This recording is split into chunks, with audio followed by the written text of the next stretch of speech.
Shalom Akim, Shalom Akwathiam. Call Halal Yahweh, Bahashem, Yahweh Shai, Bahashem, Rakakwadash, and double honors to the apostles and the elders of Great Millstone. It's your brother Benaim from the Great Millstone Atlantic Camp. Earlier today, I was out and about running a few errands and picking up various items. And I stopped in my local Publix grocery store that I like to frequent in my area. And as you can see on the screen here, this is one of several photos that I took while I was in this particular store. And what do we see? We see and we know that the whole world is getting ready to celebrate on February 14th, Valentine's Day. Now, why am I bringing this to the forefront? Because those of us who are of the hopeful elect, we constantly have to be aware of the energy and or the vibration that's being pushed here in America, aka Babylon the Great. In the majority of these holidays, they all go back to paganistic and or false gods and or deities. Okay. Now I'm going to slide through just a few photos that I took here. And these photos that I took here don't do you all justice because they had pretty much the majority of this store decorated. But those of us who are of the household of faith, we can't become enamored or enchanted when we see these sorts of setups, right? Because the scriptures tells us to come from out of her, my people, and be ye separate. But why is that? I want to just loosely paraphrase this scripture as well, because we are not of the world, all right? The things of this world are getting ready to pass away. As a matter of fact, let me go to a definition very quickly, because what does it mean to be enamored? Enamor. It means to be filled with a feeling of love for. When these various holidays come around, we can't become infatuated with, smitten by, love struck by, captivated, charmed, enchanted, fascinated, bewitched, beguiled, enthralled, entranced, or enraptured, right? Let me come out of this and let's get right into the scriptures. Because should we be of the elect? In Numbers, the 23rd chapter and the 23rd verse tells us this: for there is no sorcery against Jacob. You see, that's the vibration behind these holidays.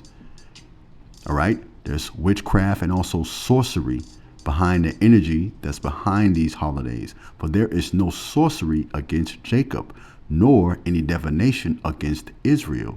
It must be said of Jacob and of Israel, oh, what the Most High has done. Let me grab that again in the NIV, right? Continuing on, it reads, there is no divination against Jacob and no evil omens against Israel. It will be now said of Jacob and of Israel, see what the Most High has done. Let's come out of this here, right? Let's go to the book of Jeremiah, chapter 10, verse 2, and it reads, thus saith the Lord in all caps is Yahweh, learn not the way of the heathens. Yes, we've been scattered into these four corners of the world, right? But still, we should be seeking after Yahweh, Bahashem, Yahweh Shai, not the heathenistic customs of the world. I'll read it again. Thus saith the Lord, learn not the way of the heathen, and be not dismayed at the signs of heaven, for the heathens are dismayed at them.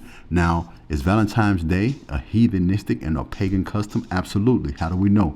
This is just a quick overview here. It tells us this: Valentine's Day is thought to have originated from an ancient Roman festival of Lupercalia, which was a fertility rite that took place in February.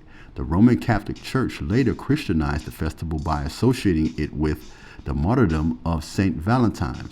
Now here's just a few bullet points here. I won't read all of this. I'll just grab a few and we'll continue on with the scriptures. And during the time period of Lupercalia, it was what? A violent sexual charge festival that took place in February. It involved the sacrifice of a goat and dogs. Women were whipped with the hides of animals. Young men drew the names of women from a jar for matchmaking.